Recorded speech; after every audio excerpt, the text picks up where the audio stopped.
Aujourd'hui, dans cette vidéo, nous allons monter une architecture réseau dans le but de configurer un serveur de messagerie.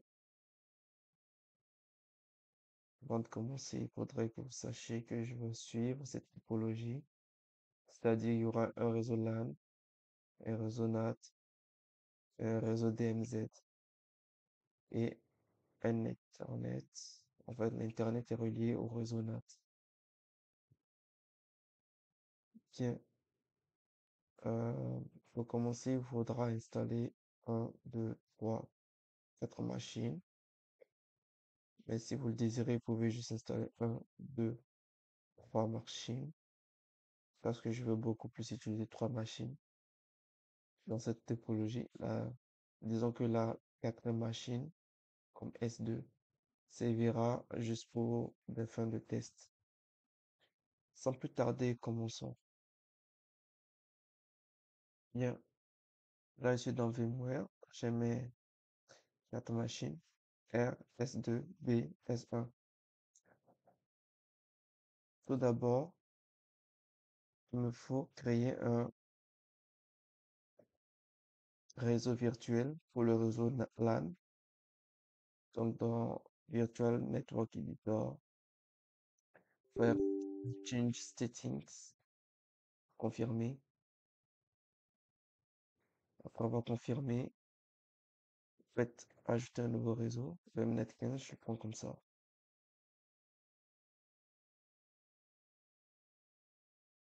Super. Donc, nous avons notre VMnet 15. Vous pouvez le renommer, bien sûr. On va le renommer en net LAN, par exemple, pour signifier réseau LAN. Donc, du coup, je le renomme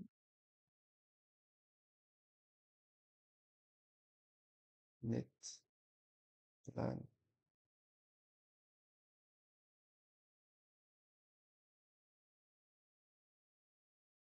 Sur un host only, bien sûr.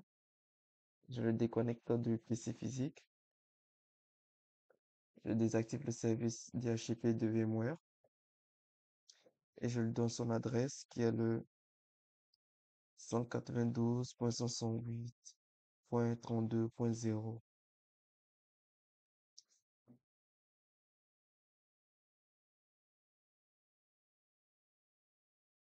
Et j'applique.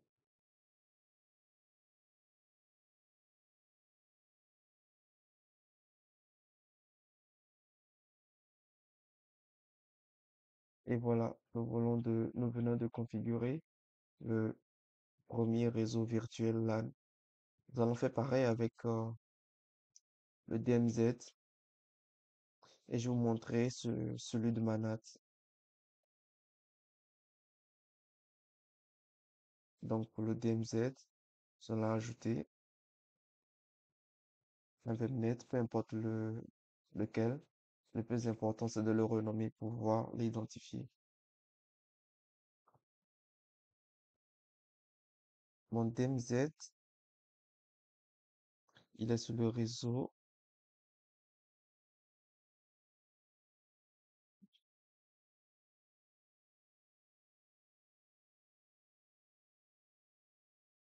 172.16.32.0. Donc, nous allons le déconnecter de la machine physique, désactiver DHCP, appliquer la modification.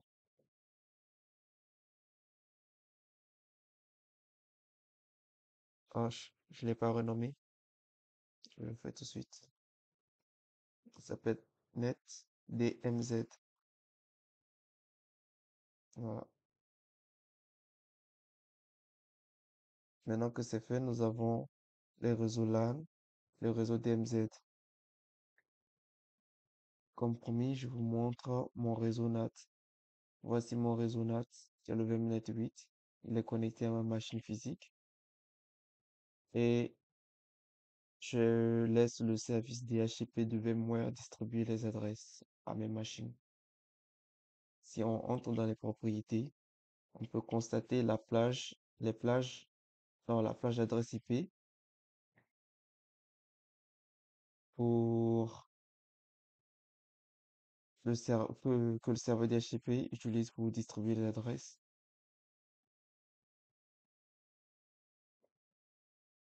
Et si on va dans NAT Settings, on peut observer le gateway de la NAT. Et cette adresse est très importante. Elle nous sera utile dans les prochaines configurations de DNS pour ceux qui veulent travailler avec le NAT. Pour ceux qui veulent travailler avec le bridge, il y a, il y a pas trop de soucis, sauf que si vous vous déplacez, c'est-à-dire vous vous connectez à un autre DNS, il va falloir reconfigurer votre serveur de messagerie. On verra ça un peu plus loin là. Mais pour l'instant, faut commencer avec le NAT. C'est beaucoup plus fluide, plus flexible, surtout lorsqu'on est en déplacement. Donc c'est tout. Nous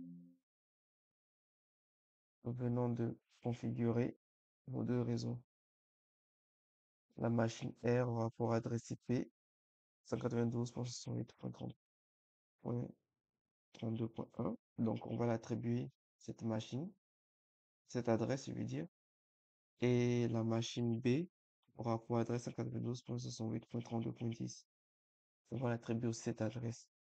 Donc sur ce pas, nous allons passer à l'adressage IP de chaque machine. Commençons par la machine R.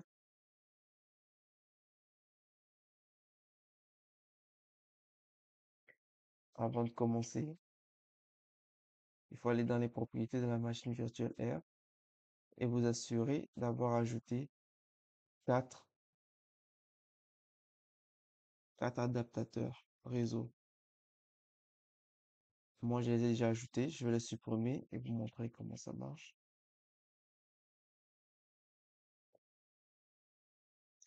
Voilà.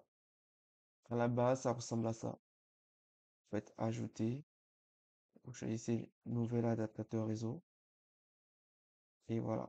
Il y a un adaptateur qui s'ajoute.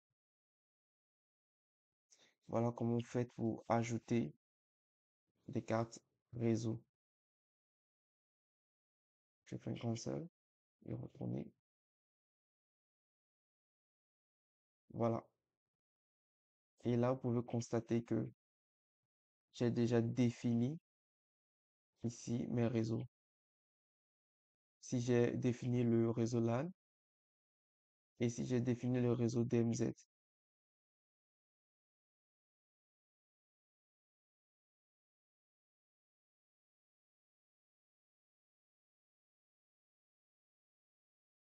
Bien, commençons. Je me connecte à la machine R.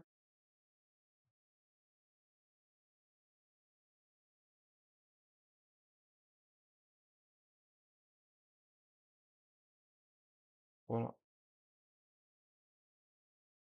Je vous conseille de configurer vos réseaux en étant connecté en tant que route ou administrateur pour que les modifications réseau que vous opérez soient appliquées comme il se doit. Bon, pour configurer vos- votre adresse réseau, vous entrez dans Net, non, dans NMCLI,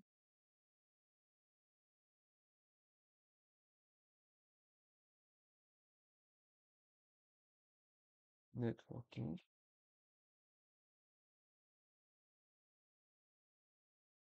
Ah non, désolé, je me suis trompé. Vous rentrez plutôt dans NM Connection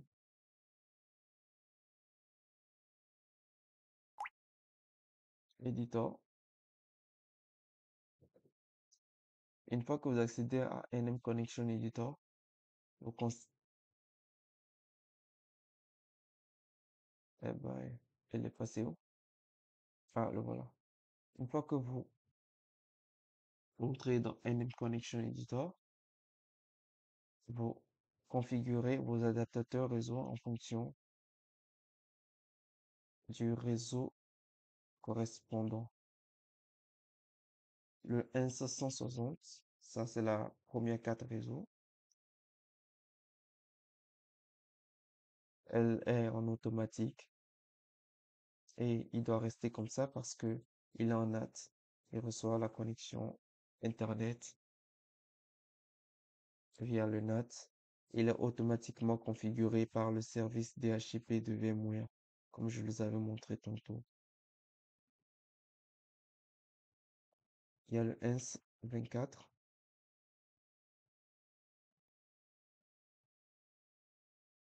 Le ENS 24 est est le deuxième adaptateur. Vous le configurez. C'est très simple. Vous allez dans IPv4, vous décrochez l'automatique et vous le placez en manuel. Vous ajoutez, vous attribuez son adresse 192.168.32.1. Le gateway, vous le donnez son masque. Moi, je choisis le masque 24. Si vous avez un serveur DNS, vous le définissez. Mais pour l'instant, on va le faire sans serveur DNS. Et avant d'enregistrer, assurez-vous bien que votre adaptateur réseau est suivi d'une adresse MAC. C'est très important. Et vous enregistrez.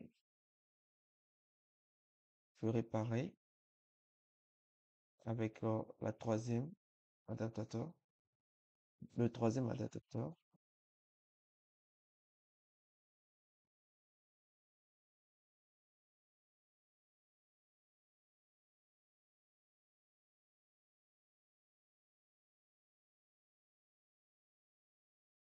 Voilà.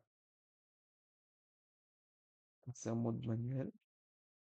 Vous ajoutez le troisième réseau, qui est le réseau 112.16.32.1.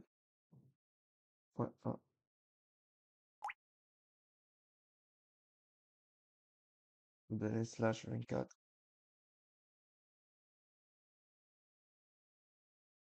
Assurez-vous que l'adresse MAC est suivie. Sauvegarder. Voilà. Nous venons de terminer l'adressage. Maintenant, il faut redémarrer le service de gestionnaire réseau avec la commande nm cli networking off. Et après, vous le réallumez avec on. Voilà. Et vous pouvez faire un IPA.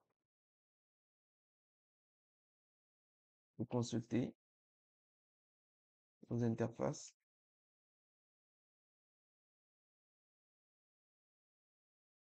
La première interface,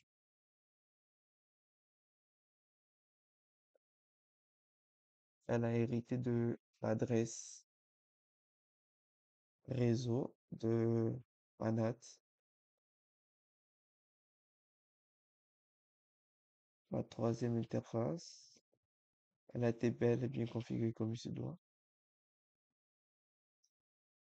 Ma quatrième et ma troisième interface aussi. Donc on a la première, la deuxième et la troisième. Pour ceux qui se demandent pourquoi c'est pas noté dans l'ordre, eh bien en fait c'est noté dans l'ordre parce que en réalité il y a une toute première adresse qui est une adresse locale qui était là bien avant la deuxième, la troisième et la quatrième. C'est une adresse lookback en fait.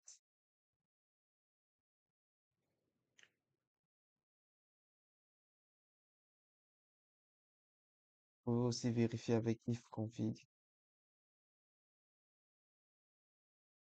C'est pareil que IPA, sauf que IPA c'est plus rapide.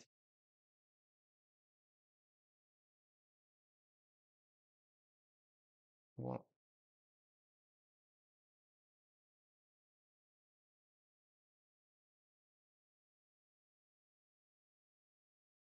Nous allons su- bah, f- nous allons suivre la même procédure d'adressage pour les autres machines.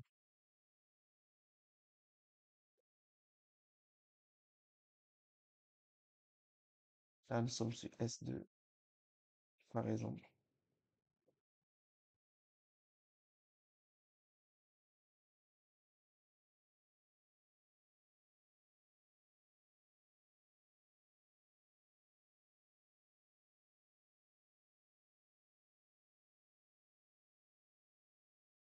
Voilà.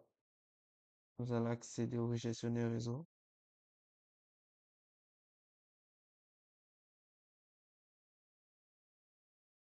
Nous sommes dans le gestionnaire réseau et nous avons une seule interface à configurer. Comme vous pouvez le constater, l'interface est là, mais elle n'est pas suivie d'une adresse MAC. Comme je vous ai dit, il faut vous assurer qu'elle soit suivie d'une adresse MAC. Vous sélectionnez, il est en automatique, mais ça ne va pas fonctionner parce que nous avons désactivé le service DHCP de VMware et par conséquent, nous devrons l'adresser manuellement. Donc, son adresse IP,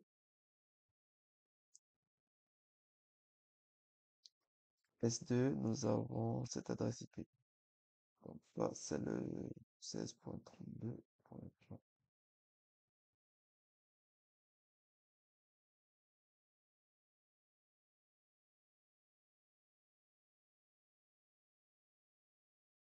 slash 24. Et vous sauvegardez. C'est la même procédure que S1. Enfin, que nous ferons sur S1. Donc, nous allons faire un NMCLI, networking off, pour éteindre le gestionnaire réseau et les quatre réseaux en même temps et on le réallume. Cela va créer un redémarrage en fait, afin que le système Linux puisse détecter les modifications qui ont eu lieu sur les interfaces réseau. Bon, voilà qui est fait.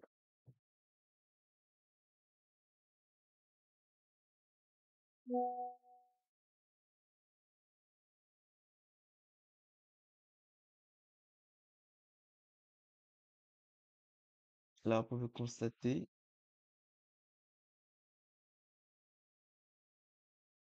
l'adresse a été attribuée. Nous allons maintenant configurer la machine B, même parcours, même combat.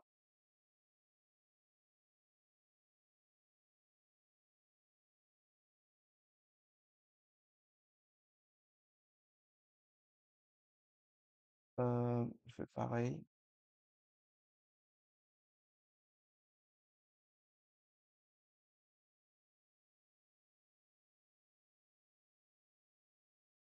Au fond, vous n'avez pas besoin de suivre la vidéo jusqu'à la fin si vous avez déjà compris comment procéder, parce que je vais juste attribuer toutes mes machines.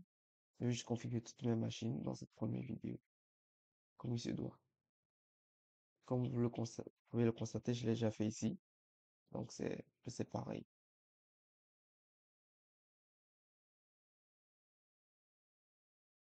Je vais m'assurer que tout a été bien redémarré.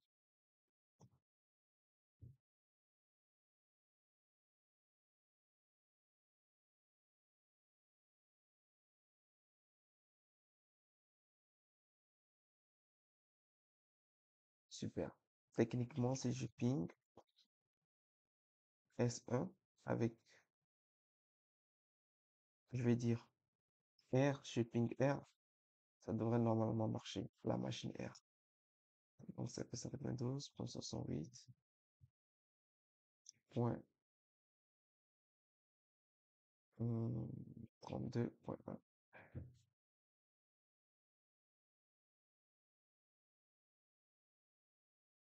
Voilà.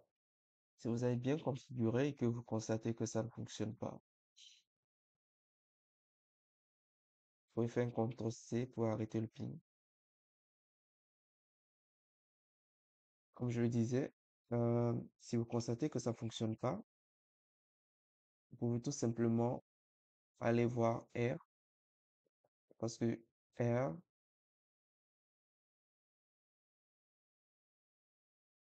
on l'a bien configuré, mais peut-être au niveau du choix de- du réseau en fonction de l'adaptateur, on s'est peut-être trompé, on a inversé le sens.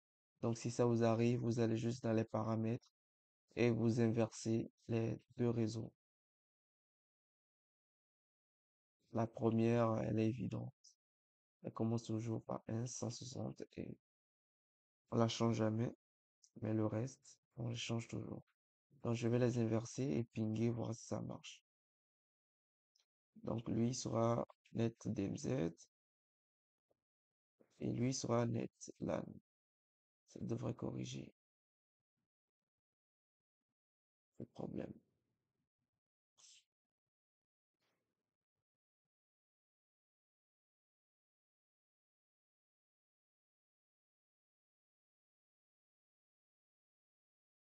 Et voilà. Maintenant, vous pouvez constater que le ping fonctionne. C'était donc ça.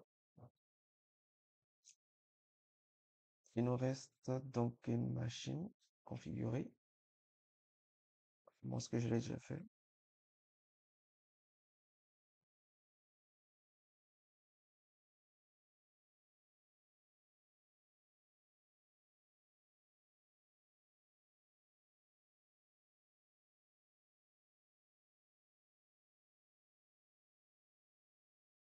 Ok.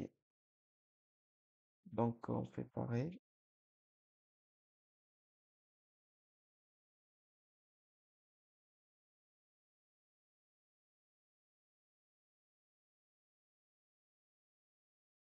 Lui, apparemment, je ne l'ai pas configuré.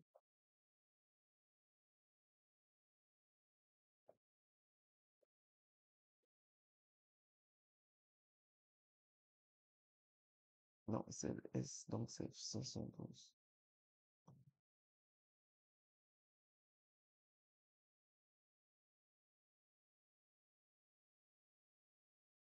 Point 16.32. Point 10.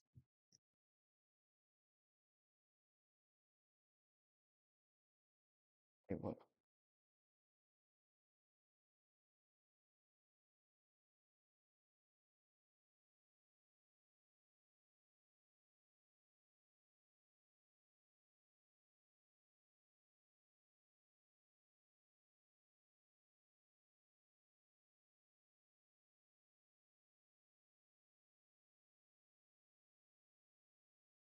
Et voilà. Si je ping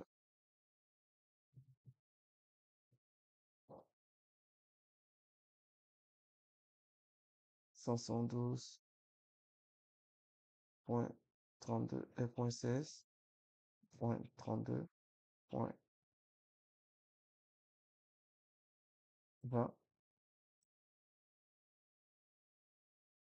ça répond. Bon, voilà.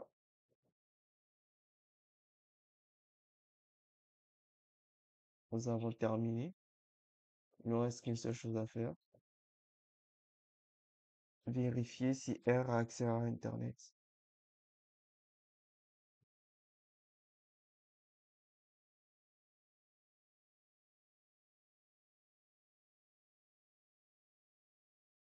Va pinguer le DNS de Google. Le test. Voilà, il a accès à Internet. C'est parfait. Nous avons terminé. Nous avons mis en place la topologie. R a accès à Internet, il est relié à ce réseau local. Maintenant, notre nouvel objectif, c'est de faire en sorte que B puisse pinguer l'Internet. Euh, excusez-moi, je veux dire, faire en sorte que B puisse avoir accès à Internet et que S aussi puisse avoir accès à Internet en passant par la machine R. Donc, pour cela, nous allons devoir configurer le pare-feu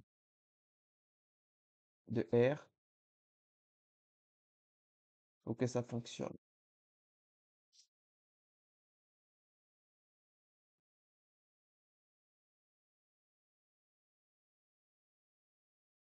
Bon, pour ce faire, je vais d'abord vérifier mes notes. Oui, je travaille toujours avec mes notes. Ça m'aide à ne pas me tromper. C'est très pratique. Souvent, ça aide aussi à ne pas trop écrire. Vous pouvez juste copier-coller. Il suffit juste de savoir comment la commande fonctionne. Vous la modifiez, vous l'adaptez en fonction des besoins. Donc, voici ma liste de commandes pour le portefeuille. J'ai ajouté des commentaires. Je peux la mettre en description tantôt à la, à la fin de cette vidéo. Bon, nous allons utiliser cette première commande.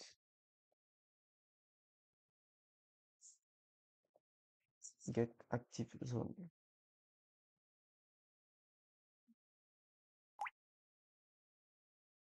Pour copier, coller sur Linux, c'est CTRL-SHIFT-C et CTRL-SHIFT-V.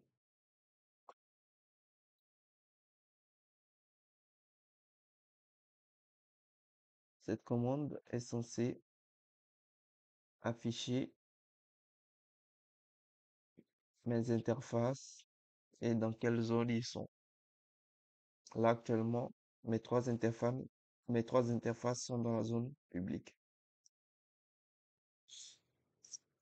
Moi, j'aimerais que mon interface 160 soit dans la zone trusted. Excusez-moi, je l'ai dit dans la zone externale. Et ces deux-là soient dans la zone trusted. C'est quoi la zone externale? C'est quoi la zone trusted? Bah, tout simplement la zone trusted, c'est la zone de confiance et external, la zone externe. Étant donné que Internet est considéré comme un réseau externe. Donc,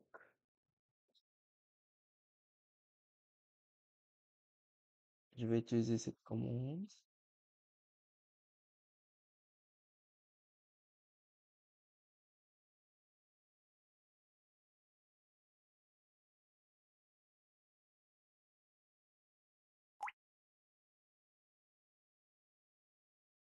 Je vais cibler ma première interface. Voilà. Maintenant, elle est dans la zone trusted. La seconde aussi. Je change. Je mets 192.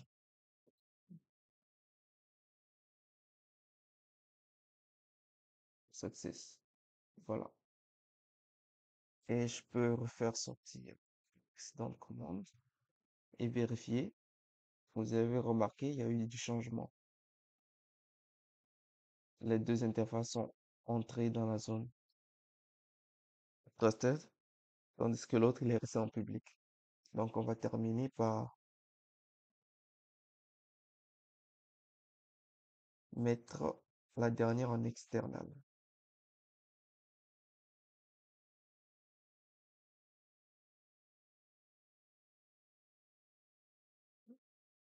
Voilà. Super. Pour appliquer les configurations, il, il est impératif d'exécuter une commande de redémarrage. Celle-ci.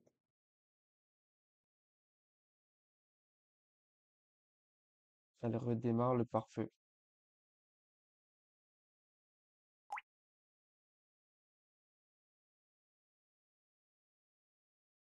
Voilà, c'est terminé. C'est effectif. Donc, ah mince, j'aurais dû faire un test avant. C'est pas grave.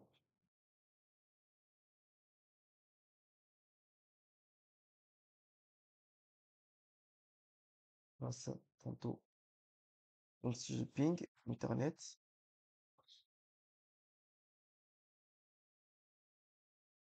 c'est censé marcher normalement. Tiens, il y a un petit bobo.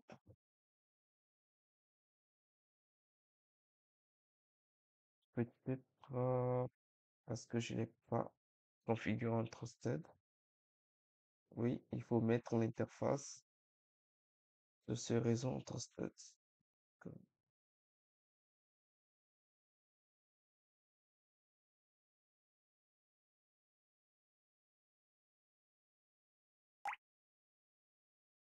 ça va être long de l'écrire.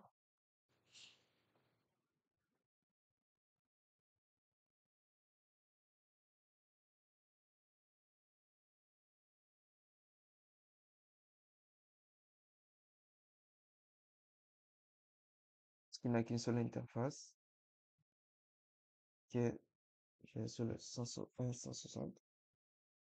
Mettre en trusted. Super.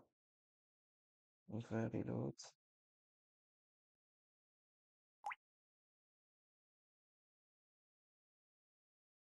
J'ai mal écrit ou quoi?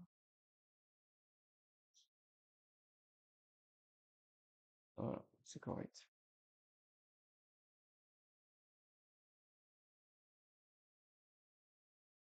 Hmm, hmm, je crois avoir compris. Je n'ai pas défini la passerelle par défaut de la machine B. Parce que pour que la machine B puisse avoir accès à Internet, il faut qu'il passe par R. Et la passerelle, c'est l'adresse IP de la machine R via cette interface-là. C'est-à-dire le 192.168.32.1. En tant qu'elle n'est pas définie, on n'aura pas accès à Internet, en fait. Sinon, tout est correct. C'est juste ça, j'ai manqué de faire. Donc, on va faire NM Connection,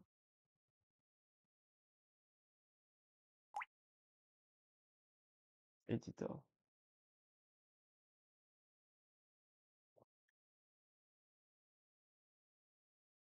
Ah bah oui, c'est ça, je l'avais pas configuré. Donc, ça va être 192.168.2.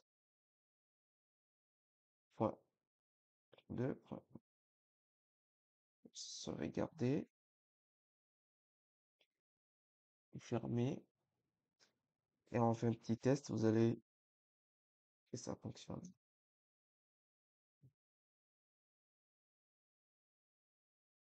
Ah oui, j'avais oublié de redémarrer.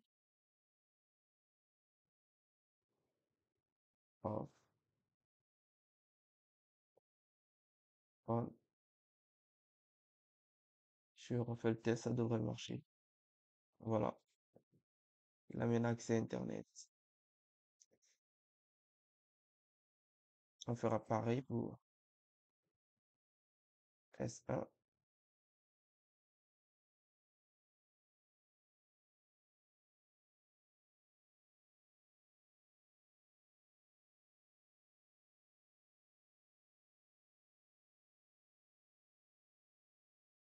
On déplace son interface dans la zone de confiance.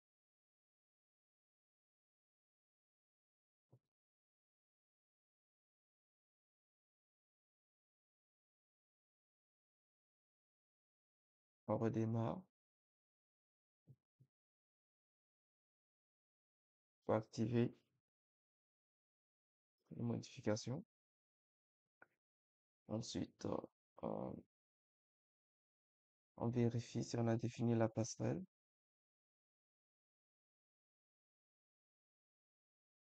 qui puisse avoir accès à Internet.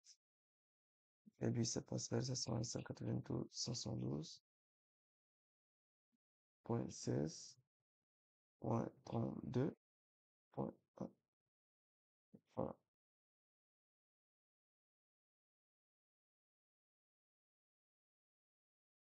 on redémarre. On, voilà. Quand elle est censée avoir accès à Internet. Et aussi,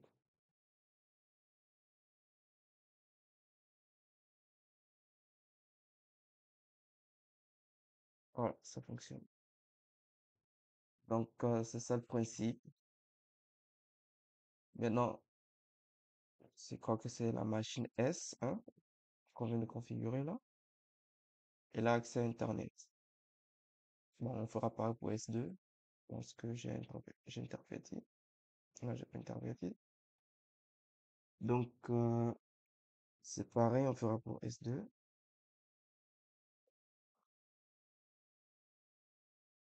Voilà. Désolé pour ce format vidéo, il est très long. Mais je tenais vraiment à le faire.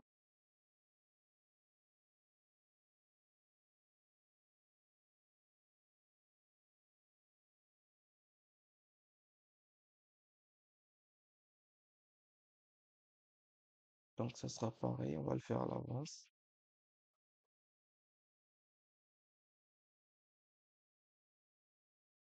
32.1.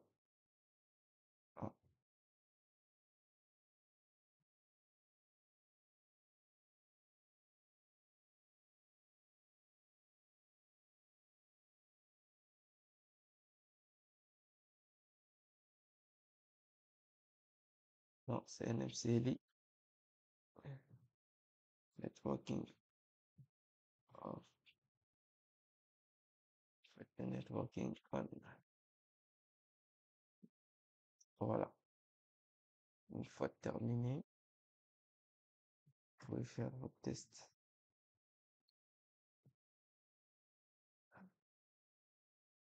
Ouais, via Internet. Pour ceux qui viennent de remarquer ce qui vient de se passer, vous avez remarqué que j'ai pas mis S2 dans la zone de confiance, mais il reçoit quand même Internet. Si vous n'avez pas remarqué, bah, je vais le faire remarquer. Je vais utiliser cette commande get active zone.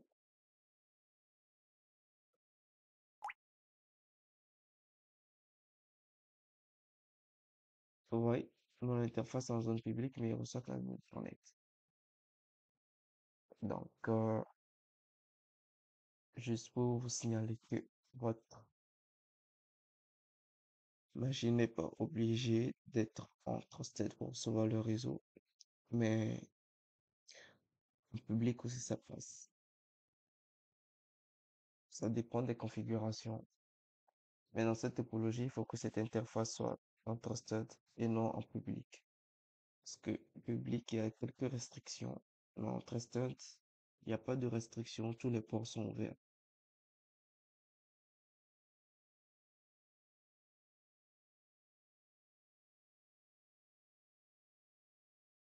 Donc, on va appliquer cette commande et on aura terminé.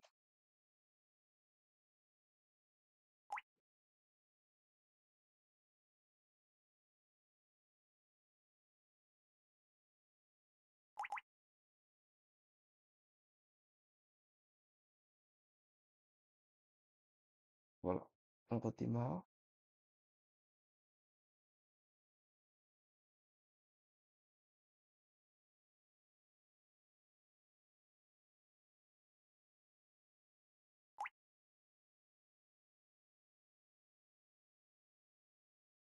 Et voilà. Et voilà, c'est la fin de cette vidéo. Nous avons fini le TP. Ça fini le travail pratique qui consistait à mettre en réseau ces 1, 2, 3, 4 machines. Faire en sorte que la machine R puisse communiquer avec B et R puisse communiquer avec S1, S2 et que R puisse communiquer avec Internet et que les machines B, S1, S2 et R, bien sûr R aussi accès à Internet. Bon, merci d'avoir suivi cette vidéo et d'être resté jusqu'au bout. La prochaine vidéo,